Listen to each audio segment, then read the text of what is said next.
The universe has good news for the lost, lonely, and heartsick. Sugar is here, the both of us, speaking straight into your ears. I'm Cheryl Strayed. I'm Steve Almond. This is Dear Sugar Radio. Oh, dear song, won't you please share some bittersweet days with me? I check my mailbox every day for any sugar you send my way.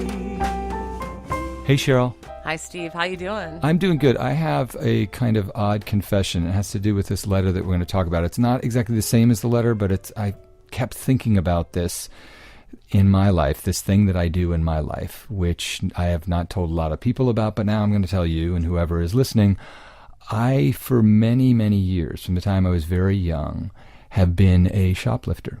Really? Yes, I take things that I have not paid for and put them into my pockets. And I've done this since I was very young.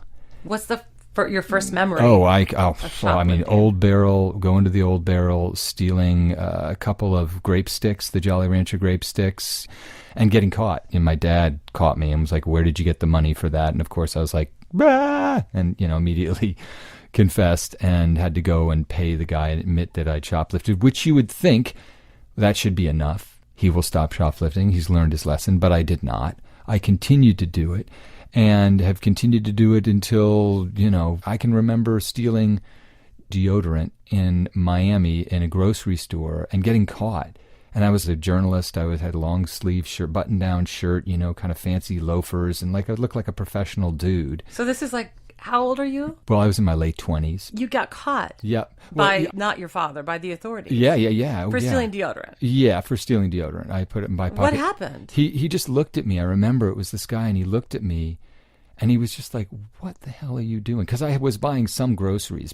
What the hell were you doing? Well, what I'm getting at, Cheryl, is I was acting something out over and over and over again. Uh-huh. Now, we're not going to talk about a letter that has to do with shoplifting, but I was playing out over and over again some kind of internal drama that I think goes something like this. I'm not getting what I deserve in life. I'm getting ripped off in some way. And so I'm going to take for myself something, even though I know it's against some sort of moral code. The trick is, Cheryl, I'm obviously thrilled by that and also plagued by guilt and shame about it. Mm-hmm. And this is why I thought about this so much when I read this letter, because here is a woman who is trying to get something, in this case, compassion from the world and sympathy and understanding and unconditional love, but she is doing something that is actually guaranteed to ultimately isolate her and make her feel bad about whatever sympathy she does get. Right. So let's hear the letter. Yeah, let's do it. Dear Sugars, when I was 17, I told a friend that I had been raped by a boy I met at a family beach house. This was a lie. And yet for some reason, most likely having to do with a wildly imaginative sense of self and the throes of a deep-seated and repressed depression, I lied to her. She was never a particularly good friend, and I don't feel bad about lying to her specifically, but I have found over the years that I continue to lie to people. To my college advisor when I had failed yet another semester of school, to a group of new friends on a study abroad program after a night of heavy drinking, to my current best friend and soulmate very early in our relationship. The lies have escalated and reformed a bit to fit different situations. Once it was that my high school boyfriend had committed suicide. Another time it was that I had been mildly abused during a summer fling. The situations have all been similar. I find myself in an emotionally complex place where I start to open up to people about the sadness and anxiety that hold a permanent place in my heart, or I have to account for seemingly erratic behavior, and I can't be honest.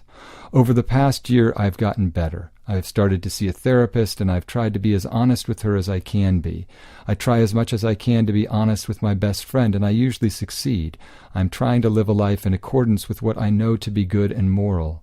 I know that what I have done in the past is wrong, and I like to think that something inside of me has changed to realize that true connection can't be faked, and any compassion gotten through dishonest means is not real and doesn't feel good in the long run. But I have always struggled with living in the past and constant doubt and regret. How do I move forward? How do I truly become this person I see glimmers of but can't quite reach? How do I shrug off the false persona? Or do I not and learn to live with it? Signed, Wannabe Phoenix. Wow. I just want to say first, Wannabe Phoenix, I think it was really brave for you to write to us about this. Lying, kind of like shoplifting. Yes. Steve started this with telling us this story about how he shoplifted throughout his life. I think this is something like lying. We're ashamed of stealing and lying, right? Yeah. And so before we begin, I want to say absolutely my answer to that last question you asked is should I just accept this? Should I accept who I am, this person who lies, tells grand lies to the people closest to me? I know the answer to that is no. And not because you are a terrible person for lying. It's because lying hurts you. You're an unhappy person. Yeah. Yes. It's isolated you. And yeah. It's clear to me that these lies are about wanting love. And so I think this is a good way to introduce our guest, because Leslie Jamison, the author of the Empathy Exams, part of what this all boils down to is the ways in which we encode our pain in particular stories and narratives. And I think Leslie's book, The Empathy Exams, is so brilliant in a number of different ways, articulating that struggle to how do we find a narrative for our pain. Let's give her a call. Let's do it.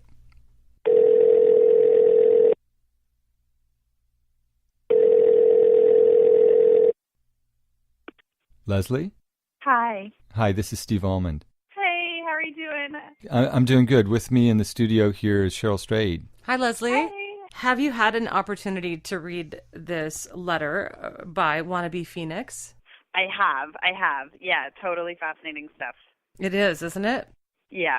So I kept thinking about this thing a therapist told me once, which was that every self-destructive behavior is trying to meet some sort of hunger or some sort of need. Even if it's not meeting it in the most productive way, it's still sort of useful to think about the engine driving it as valid. And whatever in you wants compassion and attention from other people isn't, that's not an evil desire, and it's not an invalid desire. Right. I mean, in every scenario that she presents, she talks about these variations on the lies, but they all center around her being a victim of something awful. And, what she's asking for by telling this lie is protection and love and sympathy. And so maybe a way for her to reframe this is not, I'm such a terrible person because I'm always telling lies, but rather, I'm a person who hasn't received the love, protection, and sympathy that I need to thrive. And so what if she reframed this and thought, okay, how do I get sympathy, protection, and love? How do we get it? Right.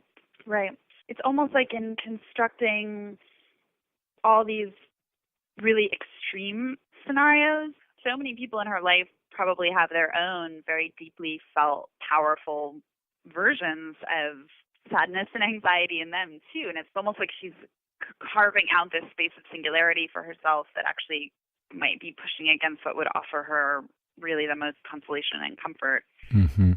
It's a weird kind of exceptionalism.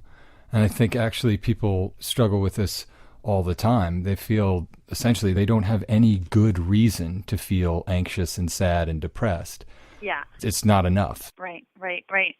Well, and depression and sadness are both really hard stories to tell. They don't have They're not sexy, right? Yeah. narrative structures to them. There's chronic kind of nebulous conditions, so it can be hard to give a shape. I mean, I was thinking when I read this also about that David Foster Wallace short story, The Depressed Person. Oh, yeah. Part of why that story to me is so brilliant and actually also really compassionate is that it gets to how difficult it is to talk about depression, how exhausting it is, and how exhausting it can be to hear about it as a listener, because it can get so repetitive and seem so solipsistic. Yeah, absolutely.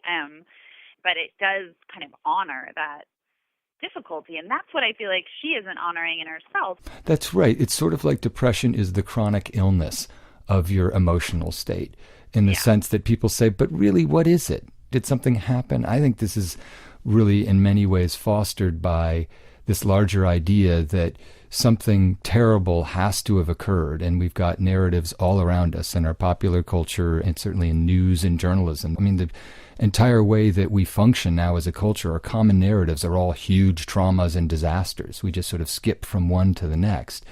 And underneath all of those is the vast majority of the time, many of us are walking around in sadness and depression that is completely incomprehensible to us. I thought a lot about a couple of different books when I was reading over this letter. I thought about A Million Little Pieces, the James Fry book, and I thought, well, it's so interesting because he's a really good writer, but he had to sort of gin up his life. The truth is, like our letter writer, that he felt bad about himself and probably depressed and anxious, and so he became a drug addict, and he kind of messed up his life. And that's a lot of people's stories. But in order for him to feel that he had the right to write about it and elicit sympathy and support, he had to fabricate all of this extra Hollywood stuff about going to jail and make it more dire and sort of trauma laden than it really was. But actually the story that he set out to tell, and I think probably would have told brilliantly if he'd been willing to just put it out there, is much more common. Not I had this big, glamorous, disastrous life, but I slowly but surely ruined my life.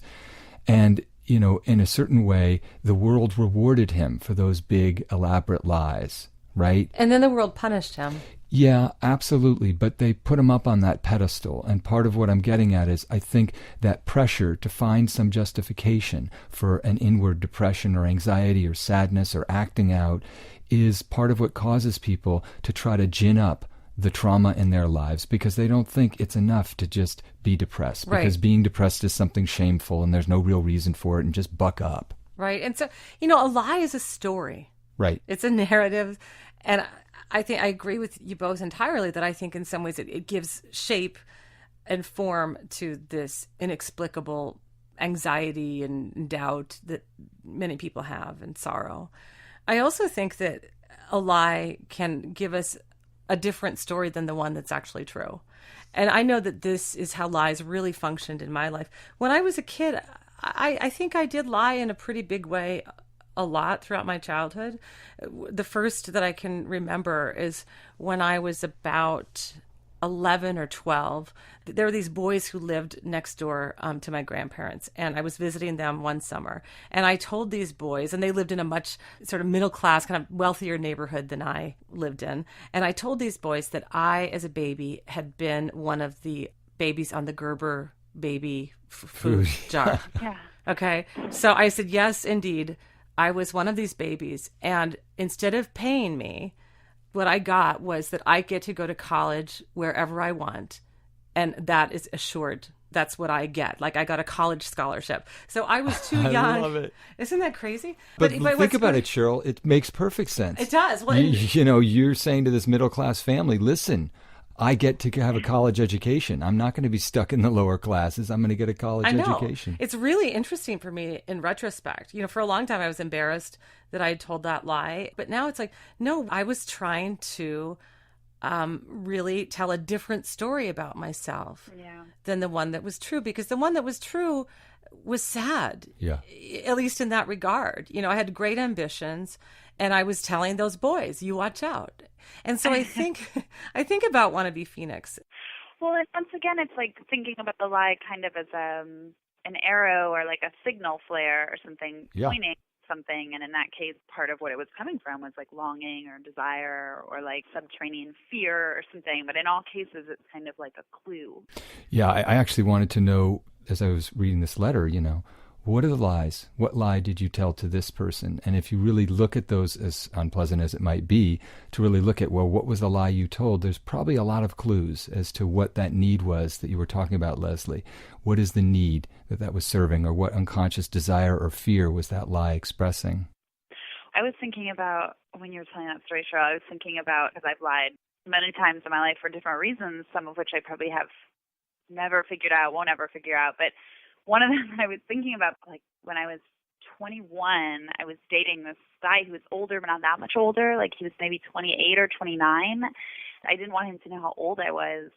that I just told him I was 22 instead of 21, which was weird. But then, and I thought it was just going to be casual, but then we were really in a relationship for a while, and it came to my birthday, and then it was like this kind of Oh my God. moment of truth, because at that point, the lie had really become obviously a much bigger deal than the fact that I was turning 22, and so I did kind of come clean, and he said absolutely that. Like, I couldn't care less how old you are, but it's very strange to me that this lie just existed between us. But I did have shame about that. But I think part of it was that I did have actually these much deeper fears about, I think, being experienced enough for him and being mature enough for him. And he'd been with these other women, and would he ever love me as much as he had loved them? And somehow just the way I articulated all those fears to myself was just like wanting to be a different me. And that different me in the case of the lie was like a 22-year-old me rather than a 21-year-old me. But it got me started thinking too, like at a certain point, whether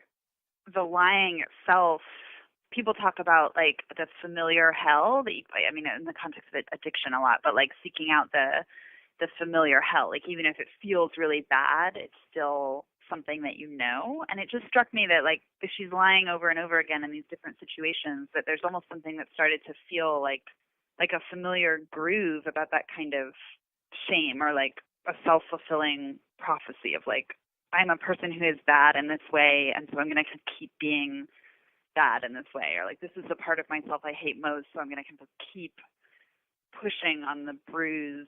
Yeah, it's like the thrill.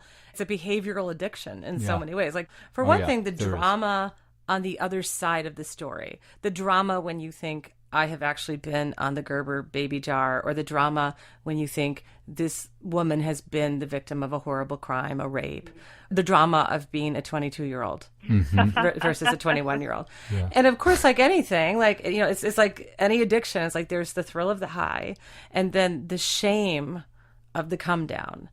Leslie, like many, many people, I'm such an admirer of your work, and especially your book, The Empathy Exams. And one of the reasons we invited you on the show to talk about this particular question is I was really interested in the ways that you wrote about truth and the stories we tell about ourselves in your work, and especially in that book. And there's an essay in your book called Devil's Bait about people who have Morgellons disease. And I wondered if you could talk about that piece within the context of this letter.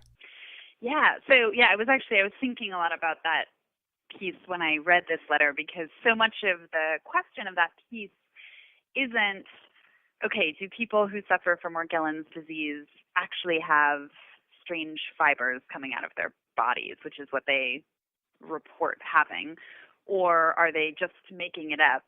Because I felt like I didn't know how to answer that question. But what I did think was interesting was why it was somehow assumed that one kind of pain was real and another kind of pain wasn't. Like if they actually had fibers coming out of their skin, that was real pain. And if they didn't have fibers coming out of their skin, that wasn't real pain. But to me, it seemed like they were both real forms of pain. They were just different. And I was thinking about that with this letter, because it felt like, well, of course it is an incredible form of trauma to actually have gone through the things that this woman has lied about. And it's not the same to have not gone through them, but it's still a form of pain to have whatever she has inside of her that she feels like she wants to communicate. And I guess it's that sense of sometimes it doesn't always feel very useful or compassionate to start sorting people or experiences into like valid pain and invalid pain. And this gets back to what we were saying earlier about sort of maybe trying to invite her to stop thinking so much about whether her pain is valid, to almost, I mean, I guess what I would say is like, accept that your pain is valid, and in accepting that, then claim the right to tell a truer story about it rather than fitting it into these other narratives. Yeah, pain is part of the human condition, but how honest are we about its real sources? Right? This woman can't say, I'm depressed and sad and I don't know the reasons and they're confusing to me and they might seem obscure to other people, but she can say, yeah, a couple summers ago I was raped by this boy. Right.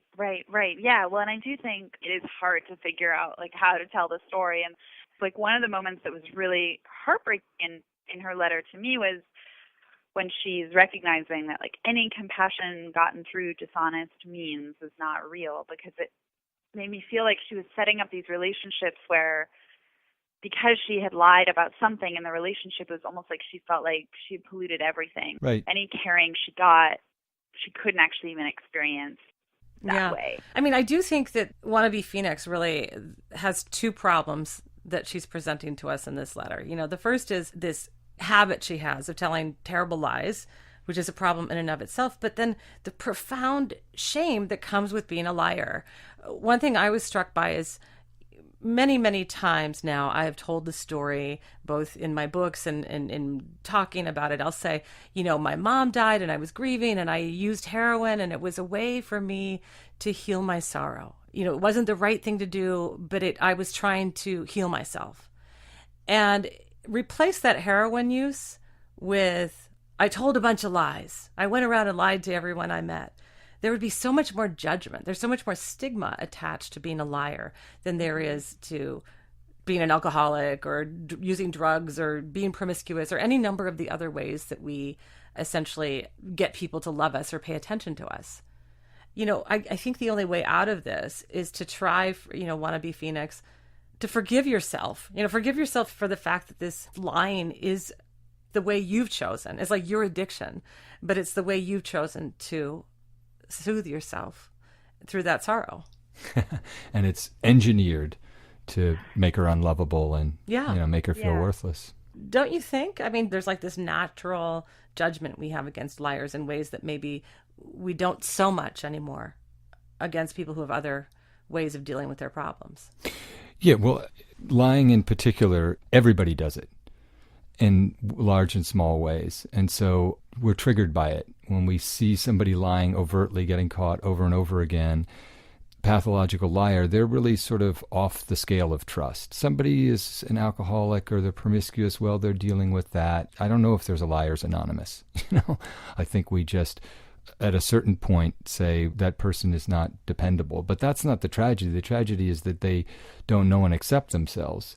And so they have no hope of, you know, finding an honest path to what this woman clearly wants, which is compassion and love and concern, and somebody to accept that the pain she feels is real, even if she doesn't entirely understand it or it doesn't have some easy explainable cause.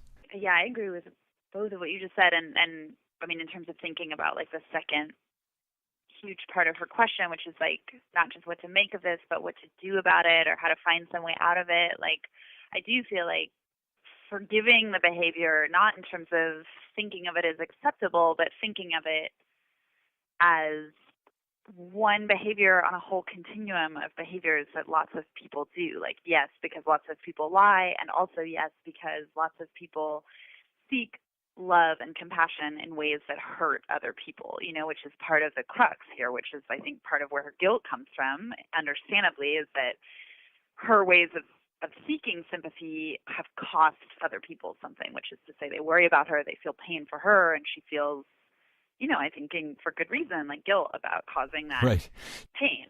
I think it would help for her to come clean to somebody, but she wouldn't necessarily have to think about it as like coming clean to everybody all at once. But maybe you could just start with being fully honest with one person, and that can really help ease a certain kind of burden. Right, yeah. Well, Leslie, we are huge fans of yours, and, you know, we're so thankful that you will, you know, came on the show and would help us sort of try to sort through these many questions that Wannabe Phoenix is struggling with. Yeah, I mean, I feel for Wannabe Phoenix out there. Thank you, Leslie. Thank you both. Bye.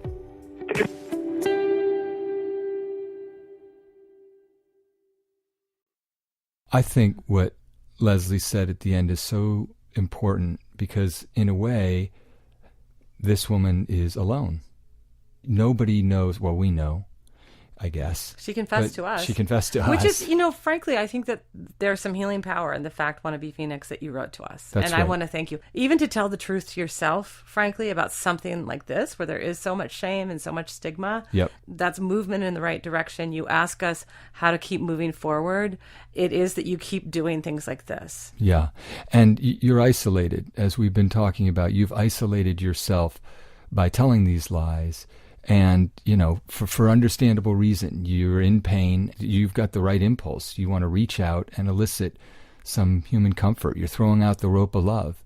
And, you know, the way that you are going to be joined in that in a way that doesn't feel self-punishing is to tell the truth without any fancy trauma story attached to it. You don't have to do that. If you had a bad semester in school and you couldn't get to class and you couldn't pass your classes because you were just down in the dumps, or worse than that, really depressed, well, okay, that's okay. That happens all the time. Hardly anybody moves through, their life without being really fundamentally disabled by unhappiness and anxiety at some point. And you will find, I would warrant, when you start letting people know the true story, that it's everybody's story. You're not alone in that. Right now, you've kept yourself, sort of barricaded yourself away through these lies. But what you'll discover, and I'm sure Cheryl can speak to this more powerfully than me, is once you admit to your vulnerability and your confusion and that you've suffered real sadness, and tell people that and throw out that rope of love, you will find out that everybody else has that rope of love. And in our various ways, we're throwing it out all the time and looking for somebody else, and the reassurance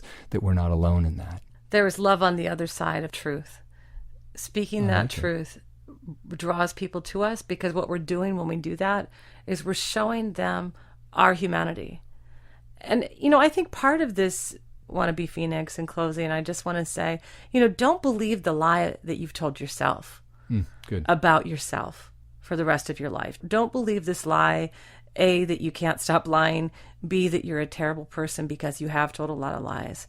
Rewrite the narrative, tell a true story about you in the light of truth. Yeah, it is fascinating, because I can just imagine, as you were saying that, Cheryl, that if she can say to particularly her best friend, I told this lie, even though I know it would be hard in the moment, I almost guarantee she will feel so unburdened. People want to be known for who they really are and actually loved and accepted. And they can't get there through telling lies. We sort of hope to, but she's proof. This letter is kind of heroic proof, because she's telling us anyway, finally. We wish you luck and courage and kindness as you move forward. Indeed.